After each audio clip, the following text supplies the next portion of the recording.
Hey guys, Gonzo back here with Storytime Part 5. There's a hole right down there. There's a board in my backyard. I thought it was just a board in the ground. I didn't want to dig it up. But just remember that hole. I'm going to have a story for you at the end of this video. Peace. Hey guys, it's Gonzo. Back with another episode of Storytime. Got 12 good questions this week and a few other things I want to talk about. Little League World Series starts this Thursday up in Williamsport, Pennsylvania.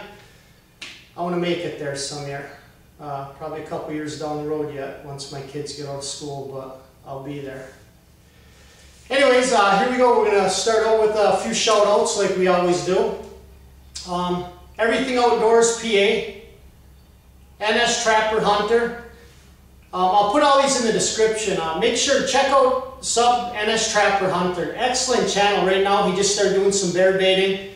He made a video and he put some pictures on there already of a nice bear that he's got coming in. Beautiful blind and stuff. He does an excellent job on his videos. Give him a sub. SCUDSFISHING.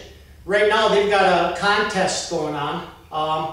They just added more fishing lures to their contest and stuff. So check out SCUDSFISHING. Excellent. They do. There's 4 guys. They do a lot of fishing, a lot of videoing and stuff. Great channel. Then we got JBFinsandFurs, the Gamer Freak 45, Junior Trapper 18, SuperCrichards. SuperCrichards is does a lot of reviews on knives and stuff. His name's Chuck. Excellent guy. I tell you what, you sub Chuck, he's going to sub you back. You comment on his videos, he's going to comment on yours. Guy's just all around down to earth, great guy. Then we got my buddy Jason Nelson Outdoors. Just started a channel, check him out. He made a wood cutting video. He does reviews. He did a review on his Glock. He does some bow shooting. He's got his dog that he's taking out, doing a lot of. He's going to be doing a lot of bird videos and stuff this fall. So give Jason Nelson Outdoors a sub. Going to be a great, great channel, fellas. Promise you that. And then my good buddy 13 Prevail. He does a lot of challenges, a lot of good videos, really family oriented. Check 13 Prevail out too. I tell you what a great guy. He did a video a couple weeks ago on why his name is 13 Prevail. And well, brought tears to my eyes, guys. Check them out. And then we got Cool Pick 888. That's all the shout outs for this week. If you want one, let me know. Holler at me and I'll get you one. So here we go. The Great Outdoors 91. Do we have a lot of red fox in Michigan? I would say yes and no. I guess maybe if you get more to the fields and stuff, you see them. You see a lot of fox in town and on the edge of town. I think because the coyotes and wolves have got them pushed right in here. If you go out in the woods where I trap and stuff, I've hardly ever seen any red fox. But are they around? Yes. I've seen them in great abundances. I mean, you see, just like where they got dens and stuff, you'll see 5, 6, 7 fox, but there's always houses around, and that means there's cats and dogs and other people's animals. So I don't trap them like that. So, but I've caught red fox. Backyard meat. Why did I start posting videos on YouTube? I just thought it would be a great idea to share my experiences with you guys and what I do in the outdoors. I never thought it would get this big. I thought I would post some videos. I don't do a Facebook as of right now. I don't. Maybe I'm going to start one. Guys, if you want, please share my videos. You know, like them, share them on your YouTube pages or your Facebooks or something if you want. Any one of them. I'm thinking about starting that. One of my friends brought that to my attention. I think maybe it'd be a good idea.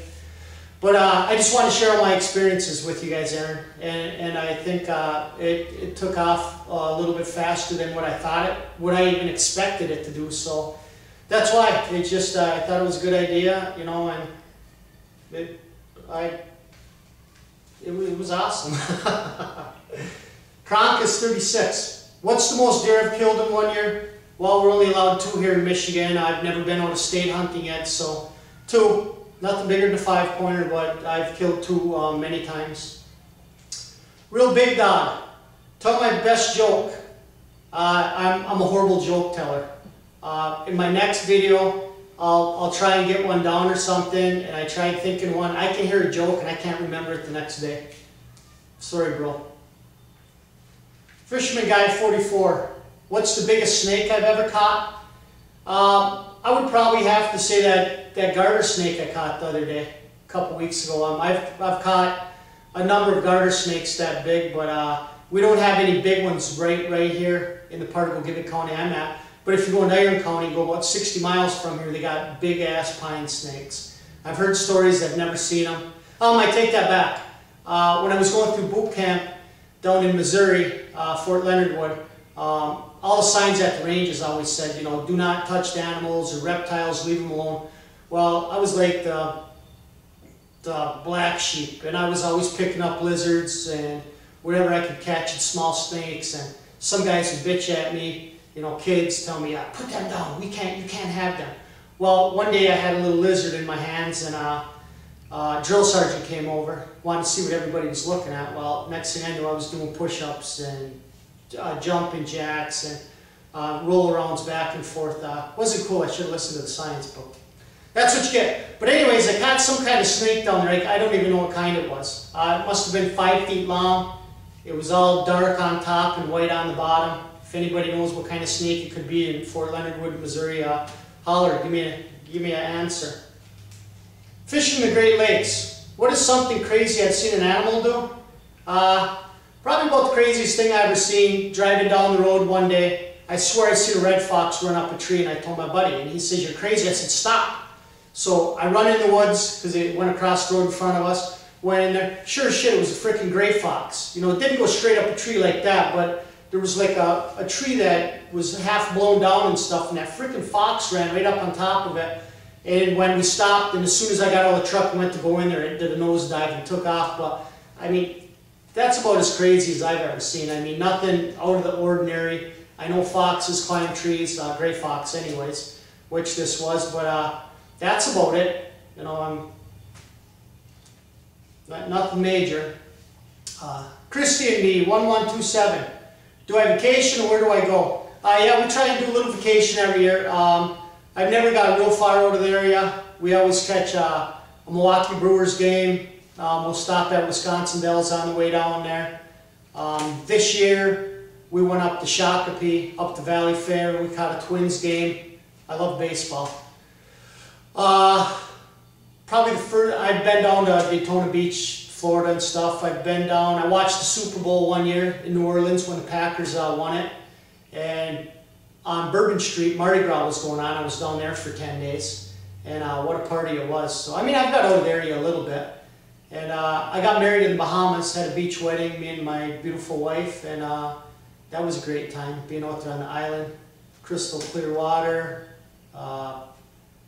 Just beautiful. Everything was so green and stuff. It was really different. We were in an all-inclusive resort and stuff.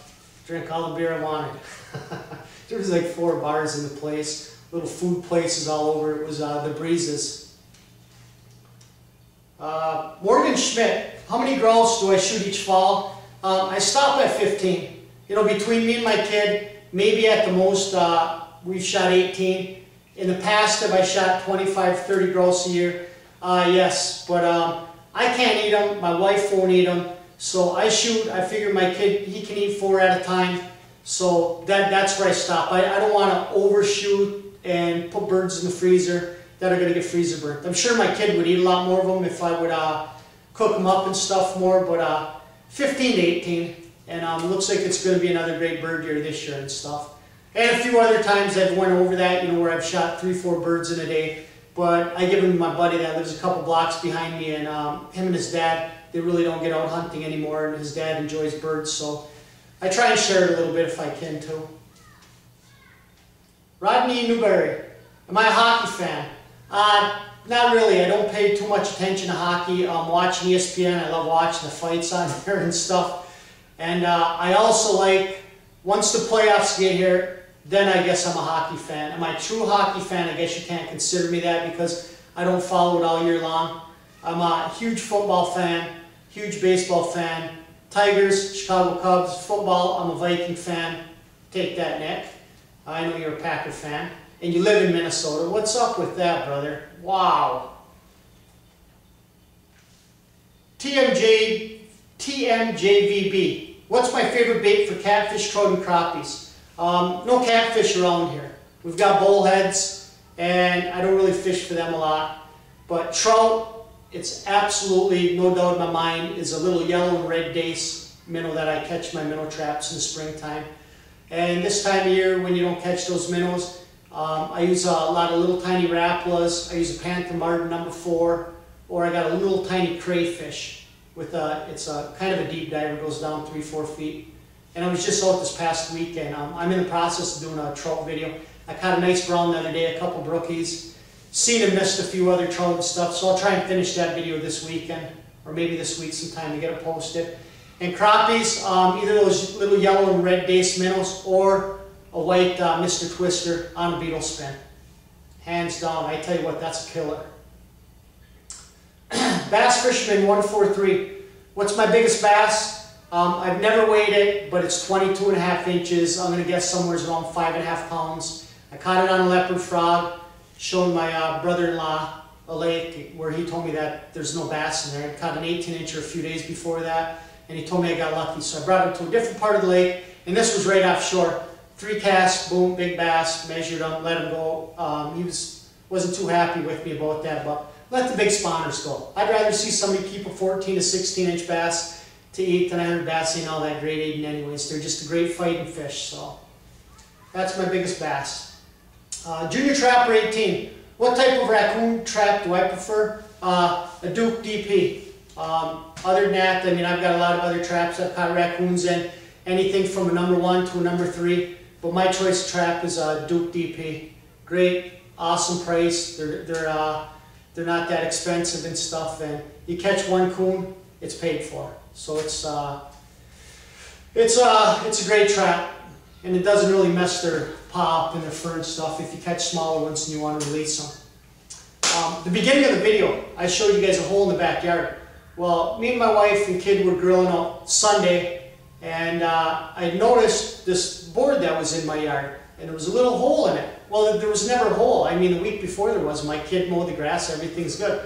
Well, when I was mowing the grass, I see these yellow jackets in and out, in and out. So I don't know if there was a little hole that I didn't see, and if they chewed and made a bigger hole or something. But he was mowing the grass yesterday, and I was in the kitchen getting a glass of water, and I hear the mudroom door slam, and I hear hollering. I go in there, I'm like, what's going on? And he's rolling around back on the floor, and I could do everything that I could to not laugh at him. And he's going, wasps, wasps, they stung me all over. And I'm like, by the back garage door, and he's like, yeah. And I wanted to spray foam over the hole. And I should have that night, but being a lazy ass because I was cooking and eating, I didn't get around to it. I was going to do it Monday, and he mowed the grass before I could do it. He ended up getting stung 15 times from the knees down to his ankles, where his socks were on both legs. I felt bad for him. And it was horrible. I mean, he had just sting marks all over there. And it was a good thing to see that he wasn't allergic to them, because I don't ever remember him and his 16 years of life being stung by a bee, wasp, hornet, or anything. But I took care of him after that. I dumped 20 gallons of water down there, and I still see a few flying around there and stuff. But as soon as this video's over, I'm going to go back there and I'm going to spray foam over the hole, so there won't be no more freaking bees messing around and shit. But here's a quick story for you. When I was about 11 or 12 years old, I was out trout fishing Banner Creek. And I'm walking through the woods with my buddy, and I see this great big hole, which I thought was probably a badger hole. And it was just freshly dug, at least it looked like it was. I couldn't have went another 30 yards. And here's this little tiny porcupine. He was probably the size of a softball. This is how small he was. I took my creel, I opened it up, and I pushed him with the stick in there. And he walked inside the creel, and the creel's only like this wide. So I get home and I tell my mom, I'm like, look what I got. I got a porcupine. She's like, you take that back and put it where you got it. You know, the mom's probably looking for it. Well, I had other ideas. I had a big rabbit cage in the backyard with a big box on it that I had a woodchuck in the year before that I kept all year long. And the woodchuck, actually, I let him go in the fall. He went 2 houses down by another house we had, dug 3-4 holes underneath the garage, and he lived there for the next 2 years. But anyways, back to the porcupine. So I kept that porcupine all summer long. I hand fed him, I could pet him. I'd take him out of the cage and he'd crawl right back in there. That was his home. He didn't want to do anything, he didn't want to go anywhere. I got him when he was like this big, and when I gave him away, he was probably this big. In the fall time, we brought him before Peck's Park closed over in Woodruff, Wisconsin, Minocqua. And we gave him to them, and I went back the next year to see him, and his name was Chuck. And the next year that I went to see him, he was there. And they had him displayed with another porcupine out in the open. You know, they would climb up on these just wooden things, and you could pet him real slow. So it was real cool. You know, I mean, I know I took a wild animal out of the wild that I never should have, and I wouldn't recommend it to anybody.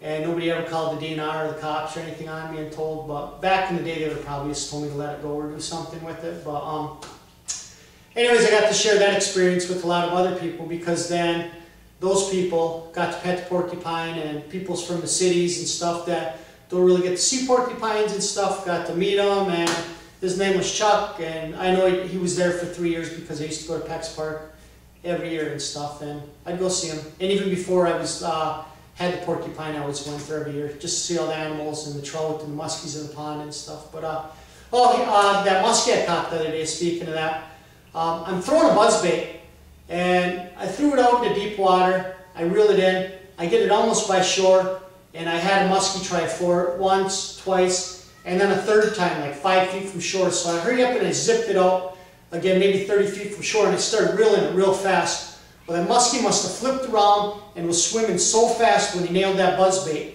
There was no fight. I caught him 3-4 feet from shore, and all I did is pulled like that, and he just, I don't know if he swam up on shore or if I actually pulled him up on shore. And my wife was standing by the truck grabbing us another brouhaha, and she's like, "Oh my God, what is that?" You know, and I'm like, "It's a muskie." You know, it was pretty cool. I wish I could have got it all on film and stuff, but I'd be filming forever and editing forever the stuff that I do and shit. So that's how I caught my muskie. I don't know if you call it a catch or if you call it luck or what the hell it was, but it did bite my lure. It was hooked. It ended up on shore, and all is good. So if you got comments, you got questions, anything you want to know, get back to me. Oh, I bought some traps off the Trapper Man. There was 6 of them I got for 50 bucks, brand new, never used. They were supposed to be 220s. Well, I got them in like February or March. I finally opened the box yesterday to put some name tags on them, and boy, am I pissed off. 160s. So I suggest anybody that buys anything online, you open it up and check out right away.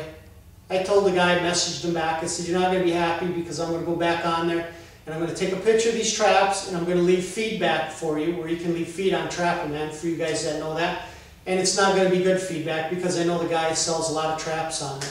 So if you ever buy any traps from anybody with the last name Gish, you better check them right away." So until next week, peace, Chuck.